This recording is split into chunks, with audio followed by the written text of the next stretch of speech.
एक लड़की ने अचानक लड़के से अपने प्यार का इजहार किया कि वो उसे पसंद करती है और ठीक अगले ही पल गलियारे की सारी लाइटें फूटने लगीं।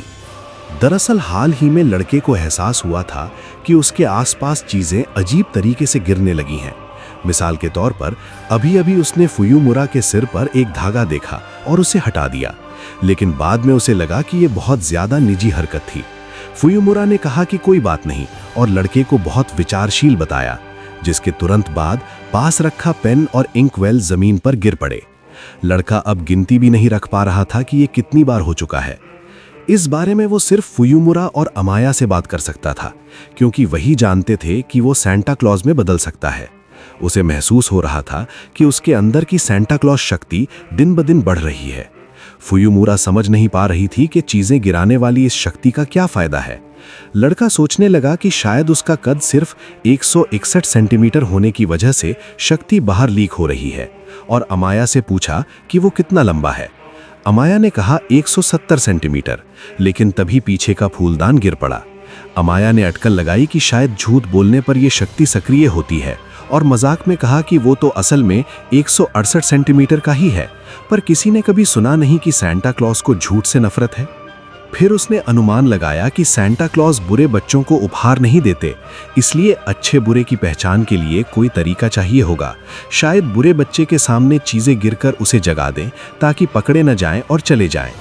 चूंकि लड़का सांता का वंशज है, इसलिए बुरे बच्चे की परिभाषा सख्त हो गई होगी, जैसे झूठ बोलने वाले। लेकिन लड़के ने इसे खारिज कर दिया, क्योंकि अगर ऐसा है तो फुयुमुरा का उसे विचारशील कहना भी झूठ था। वो इस विषय को यहीं खत्म करना चाहता था। तभी वो ओशिबू प्रिंसिपल से टकरा गया। प्रिंसिपल ने फुयुमुरा से कुछ बात करने की इच्छा जताई। फुयुमुरा ने कहा कि वो कुछ छिपा रही है।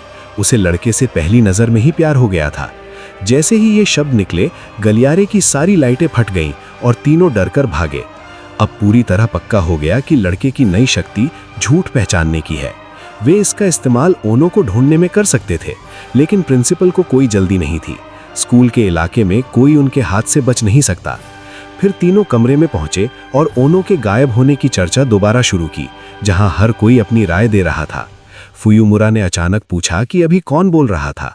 फिस ने कहा कि ओनो मर चुकी है, लेकिन उससे पहले ही लड़का बेहोश होकर गिर पड़ा। बाद में वो इस शक्ति को स्वीकार नहीं कर पाया। ये विकृत लगती थी। अच्छी बातें सुनकर भी डर लगता कि कहीं कुछ गिर न पड़े, और गिरने की आवाज उसके दिल के टूटने जैसी लगती। फुयुमुरा ने उसे कांच का दिल वाला कहा और बताया कि हर इंसान रोज कई झूठ बोलता है। छोटे झूठ कुछ नहीं होते, वो उसे असली झूठ दिखाएगी। हालांकि वो मर चुकी है, हालांकि उस पर इल्जाम लग चुका है और उसे बचाया नहीं जा सकता।